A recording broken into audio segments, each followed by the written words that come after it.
the board are on to me. I think the clock is ticking on my time at Ipswich, or even until Ipswich enter some serious financial problems. It's kind of this season or never if we're going to win the league.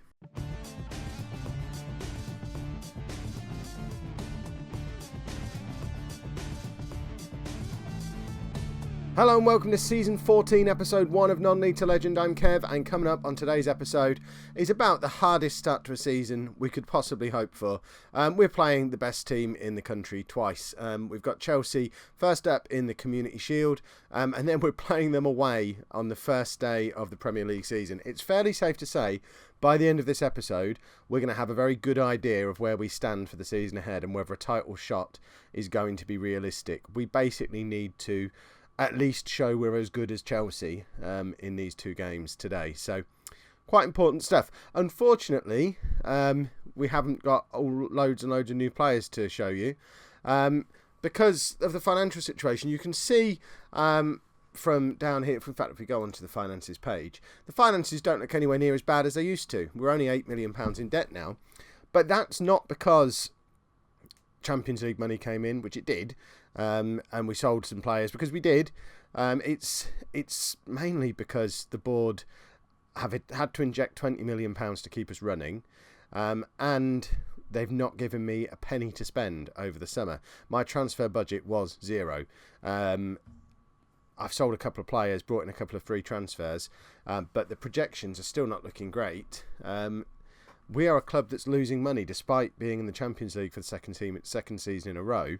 Our wage bill, is increasing faster than our attendances are increasing, which is causing a bit of a problem. It means we are now, I know I've said it before, but I think we are now sort of topping out on how far this club can go, and another season of this. And I think, realistically, we're not going to be able to keep increasing player salaries the way we are. So some of the big guys are going to have to leave, which is a shame. But we're not going to be able to keep the likes of Fall and Arendt and Lazaroff at the club until they're 30, purely because we only get 30,000 people through the door every week. And it's a real shame. So my view on it is we're going to have one last push. I didn't apply for any jobs over the summer. I want to try and win the league with Ipswich. I'm giving it this one season. If it doesn't work, I'm off. That being said, I did sign a new 4-year contract over the summer, which puts my salary up to something in the region of £50,000 a week now, which means if I do leave, £56,000 a week. It's going to have to be to somewhere significant because Liverpool weren't willing to pay me that kind of money. So it would have to be off to another Champions League team. Oh, I've just seen our previous meetings with Chelsea. I mean, that says it all, really. This is terrifying. So, the little bit of transfer business we did, we'll have a quick look at that. As you can see, we've not spent any money bringing players in. I'll show you the free transfers we have brought in a moment. But it's mainly been players out. Aaron Cool requested a transfer. He wasn't getting game time, so he's gone to Swansea for £2.6 million. Ben Garrett's contract ended, so he left on a free transfer. And João Teixeira retired at the end of his contract. As planned, we did sell Wilfred Thomas. We only got £8 million for him, but we did make a slight profit on him. And if you ignore the fact that the goals he scored for us were usually quite important and just look at that screen, we've made a profit on him after him not really playing that well or scoring that many goals for us. So I think that's fairly good business. A few other players have left on loan. Most notable, Will Leach has gone out on loan. It was really a toss-up between that or selling him. He was England's first choice left-back at the Euros. So I didn't really want to sell him, but he's only our third choice left back behind Giuliani and Walker-Peters. So rather than selling him yet, because he's still only 23, he obviously had that injury last season, which has really set him back. We'll let him have a season out on loan at Newcastle, who are, they're in the Champions League, I think. Are they? Yeah, they finished fourth place last season. So he's on loan at another English Champions League club, which shows he's pretty decent. So hopefully he'll have a good season there, come back, by which point Walker-Peters is another year older, and he can come back and properly compete with Giuliani for a starting place. A couple of other loans who I mentioned, but we have in the end sent out on loan again, mainly because of the players we brought in. Gordon Fotheringham did play a couple of times for Scotland at the Euros. He was phenomenal at Swindon last season. He's now gone on loan to Cardiff in the Championship. I'm a little disappointed. No Premier League clubs wanted to take him on loan. He's only 18. I would like to think in a year's time he's going to be pushing for a spot in our first team squad. But just the sheer number of midfield players we've got at the club, it didn't seem logical to keep him around, not really playing games when he could hopefully go and have another player of the season year, but a division higher than he did it in last year. We've also sent Christian Pace out on loan again. This again is all to do with the players that we've brought in. He would have only been our fourth choice defensive midfielder, but he has a lot of potential, so I want to keep him around. He's 20 now, and he's gone out on loan to Milan for the season. I mean, he won the Bundesliga last year at Leverkusen. Hopefully he can go and win Serie A with Milan, and then come back to us, 21 years old, title medals from two of the biggest leagues in Europe under his belt, 30 or 40 international appearances, and just come in and say, right, I'm 21 now, base this midfield, that's mine, everyone else back off.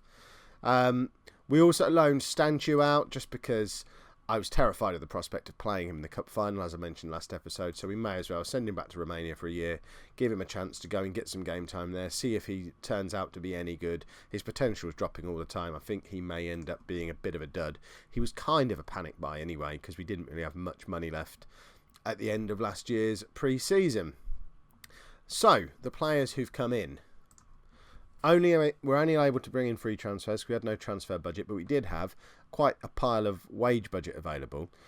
So rather than converting that to transfer budget and trying to just steal a youngster here and there, we've decided to go for free established European Champions League players who can come in and hopefully sort of supplement our first team squad. So the first one of those is Ander Elizondo.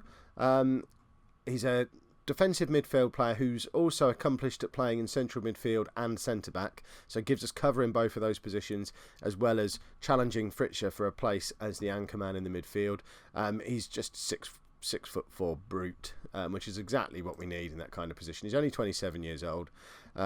He's been playing for Liverpool for the last, 6-7 seasons, pretty much a first choice for Liverpool all that time. So for us to be able to pick him up on a free, he's only 27, he's going to be around for a little while, and if he's not first choice for us, he's a very useful player to have around the squad, and allowed us to send Pace out for another season to improve his current ability.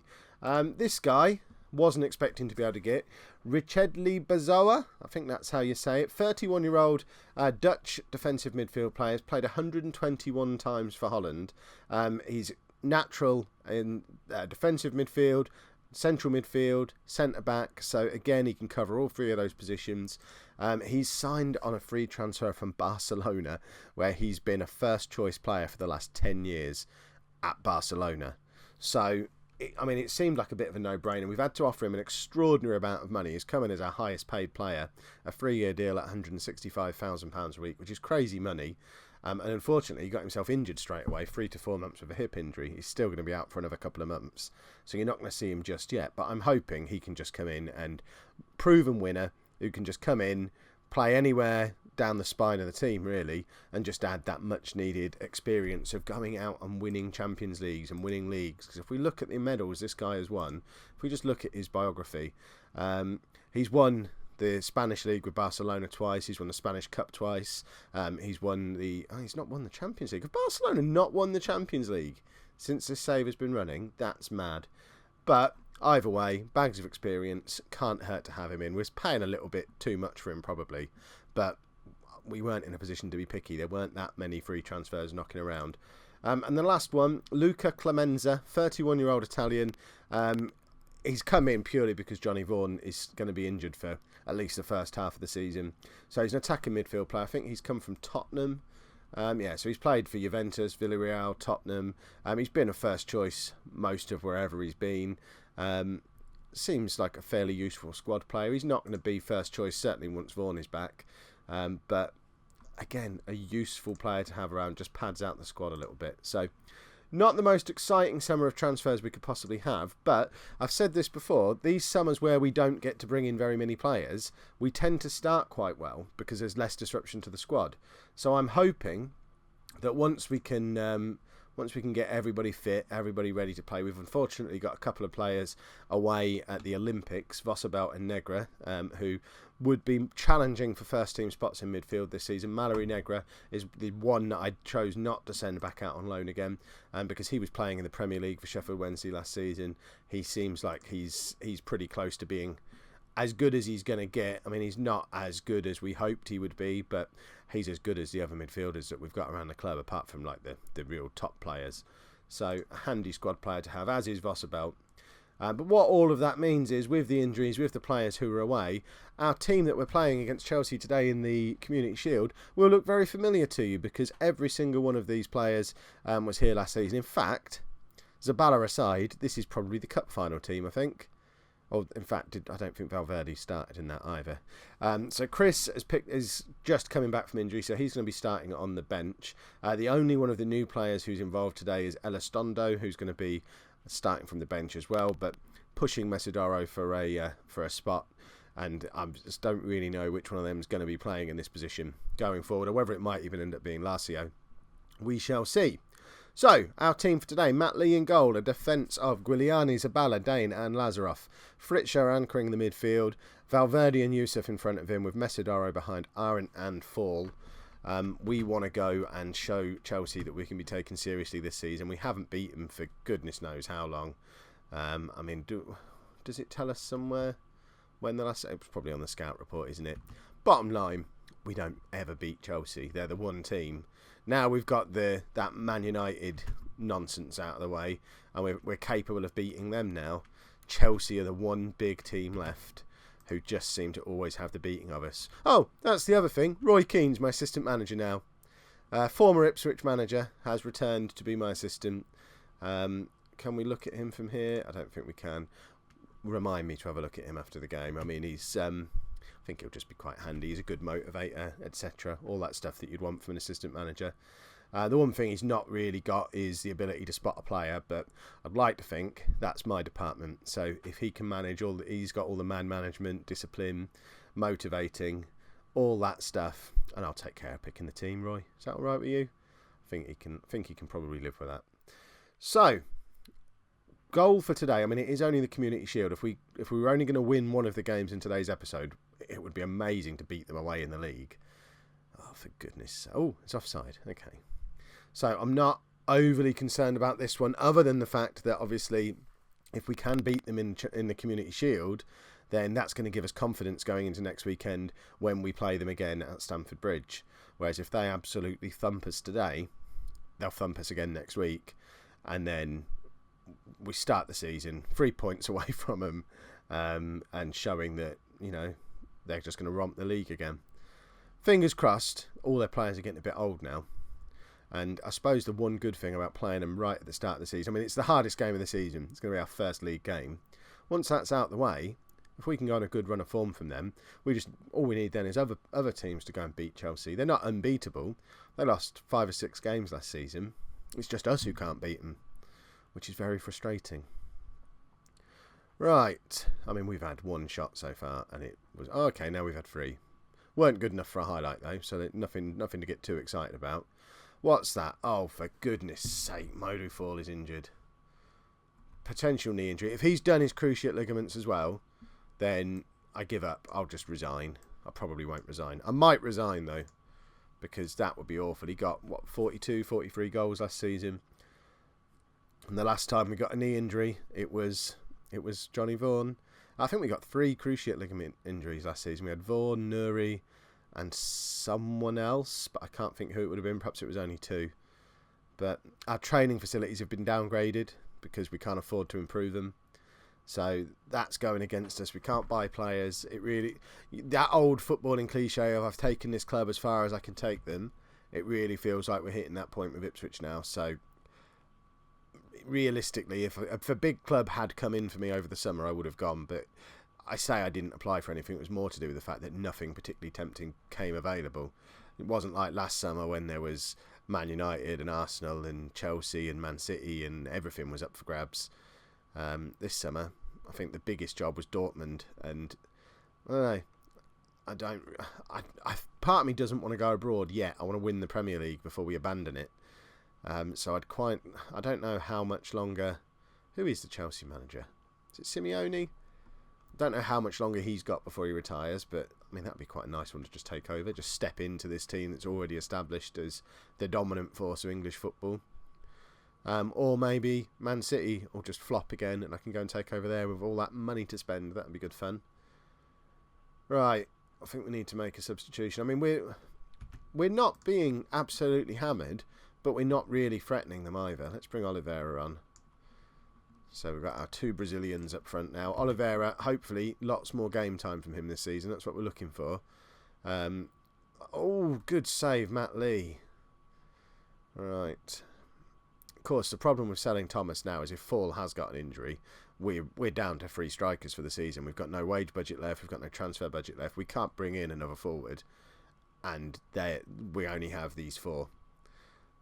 Probably should have thought that through and remembered the injury record of Fall and Arendt before I did anything as drastic as selling. Forget it. It'll be fine. Right, Chris is still injured, so let's bring Elizondo on for Yusuf. What way round shall they play? We'll do it like that, I guess. Right. Are we going to be able to hold on and take this to penalties? I mean, a 0-0 would be a really good result. It means we don't have to overexert them and thump them today, but we don't get the confidence-destroying defeat that would harm us for next week. So, 0-0, beat them on penalties. That could be just about perfect for the Community Shield. Right. Oh, they're in. For goodness sake, it's like they could hear me. So they've won it with the last kick of the game, pretty much. Well, hopefully they'll now be overconfident going into next week, because ultimately, who really cares about the Community Shield? I know I don't. Do you care about the Community Shield? Of course you don't. No one does. Allenson, by the way, I feel like I've been talking about him when we've been talking about Chelsea for years. He's only 23. I mean, look, he was hovering there. He didn't even have to move his feet to get onto the end of that through ball. That's how good he is. We need a player like that. There were several really good young players I wanted to bring in this summer. Couldn't bring in any of them. It was very frustrating. Right, there you go. Roy Keane's fired him up. Let's just have a quick look at him so you can see old Roy. Where is he? How do I...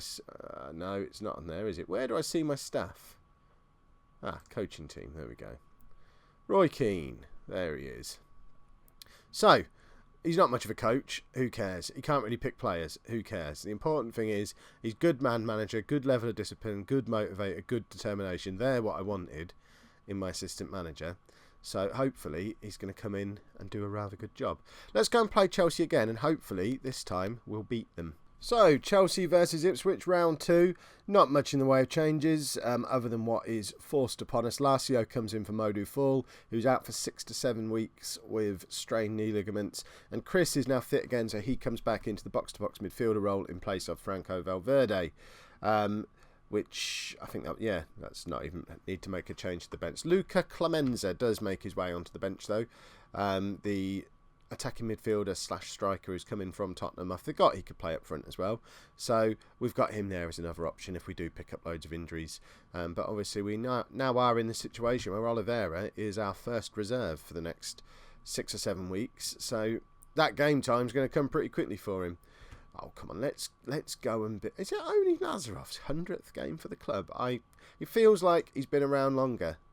Yes, we would have liked to have Modou Fall fit, obviously. I mean, look, that's just ridiculous. That's better than when we have Arendt and Fall up front, and that pains me to say. And Courtois still in goal for him. I mean, he must be older than I am. It's ridiculous. Right, come on. Oh, we're joint top at the moment with Chelsea. Let's hope it ends like this. I assume we're the lunchtime kickoff then on the first day of the season. See, it's first against second. They've already seen us last week, but they're not bored of it yet. The people want to see it, that we're the 2 best teams in the country. I don't think anyone thinks we're the second best team in the country. We're being looked at with a bit of a, where did they come from last season? It's all these new managers. They just capitalised on transitional periods at other clubs, which, oh, for goodness sake. I am kind of afraid that was what all last season was. See, we're bottom now. All the other big clubs were in transitional series. They had periods, they had new managers. Several of them sacked their new managers and tried someone else, and they were all sort of trying to sort out changing of the guard, so we just sort of nipped in ahead of them and finished second.